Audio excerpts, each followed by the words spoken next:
In the name of Allah, the most gracious, the most merciful. O listener, close your eyes for a moment, calm your heart, and take yourself back to that era when the valleys of Arabia were drowned in darkness. Humanity was groaning under the weight of oppression and injustice. Women were seen as a mark of humiliation.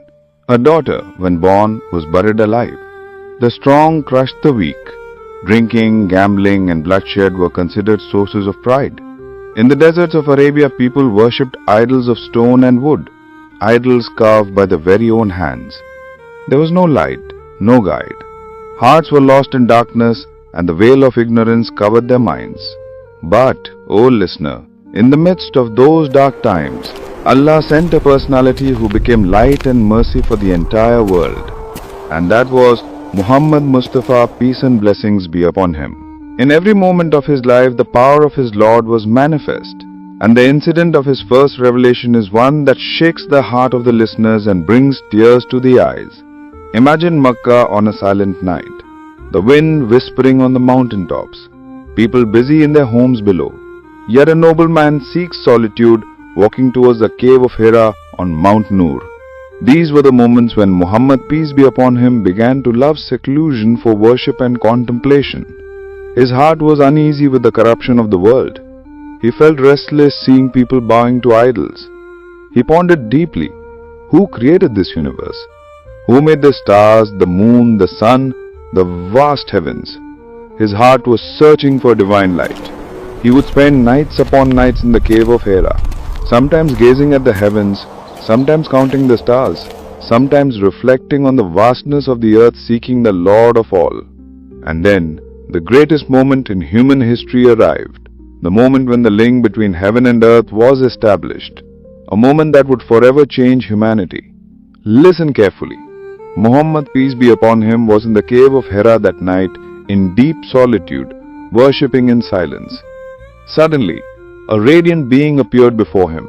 It was Angel Jibril, Gabriel, peace be upon him, sent by Allah with the very first revelation. Suddenly his voice echoed, Iqra, read. This voice was so powerful that it shook the very soul.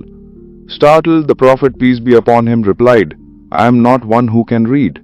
Then Jibril, peace be upon him, embraced him tightly, pressing until it caused him distress, and released him again. He commanded, read. The Prophet again replied, I am not one who can read. For the third time, Jibril, peace be upon him, held him firmly and then recited, quote, read in the name of your Lord who created man from a clot of blood. Read, and your Lord is the most generous, who taught by the pen, taught man that which he did not know. Surah Al-Alaq 96, 1-5. These were the first words of divine revelation sent upon the pure heart of Muhammad, peace be upon him. Words that would lift humanity from the darkness of ignorance into the light of knowledge and guidance. Imagine the scene. A man who was unlettered, who had never learned to read or write, upon him descended the eternal speech of Allah. And that same speech became the fountain of all knowledge. The Prophet's heart trembled, his body shook, his face turned pale. He rushed out of the cave, making his way home. His heart was burdened, his soul overwhelmed with awe. What had just happened? Who was that being? What was this message? When he reached home, he turned to his loyal wife Khadija, may Allah be pleased with her, and said, cover me, cover me. His blessed body was trembling. Lady Khadija, may Allah be pleased with her, comforted him, wrapped him in a blanket, and with words of love and reassurance said, O Abul Qasim, do not fear. By Allah, He will never forsake you. You are good to your relatives, you always speak the truth, you support the weak, you honor the guest, you help those in distress. By Allah, Allah will never disgrace you.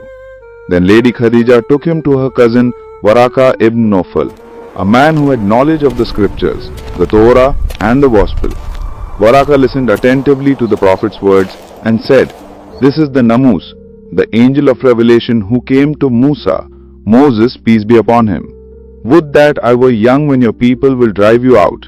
Surprised, the Prophet, peace be upon him, asked, will they really drive me out? Waraka replied, yes. Never has a man come with such a message without facing hostility from his people. If I live till that day, I will surely support you." Not long after, Waraka passed away. But indeed his words came true. The Prophet was rejected and persecuted by his people, forced to leave Makkah and made the hijrah, the migration. Yet after that first revelation, his heart grew firm. Allah comforted him and revelation continued. After that night, the world was never the same. The doors of knowledge and guidance were opened. Mankind came to know its Creator. The secrets of creation became clear. Above all, the eternal truth was declared. La ilaha illallah Muhammadur Rasulallah. There is no God but Allah, and Muhammad is his final messenger. O listener, think for a moment. If that night had not come, if that revelation had not descended, what would this world be like? Only darkness upon darkness. But Allah chose His beloved, and through the light of the Quran, He illuminated the universe. Today, if we recite the Quran, if we find guidance, if we know our Lord, it is all because of that blessed night when the first revelation descended in the cave of Hira. Remember this incident and awaken your heart. See how Allah rescued us from darkness and led us into light. Oh dear friends, if this story touched your heart, if it brought peace to your soul, then spread this light. Share it with others. And for more such faith-inspiring stories, subscribe to our channel so together we may spread the message of Allah across the world.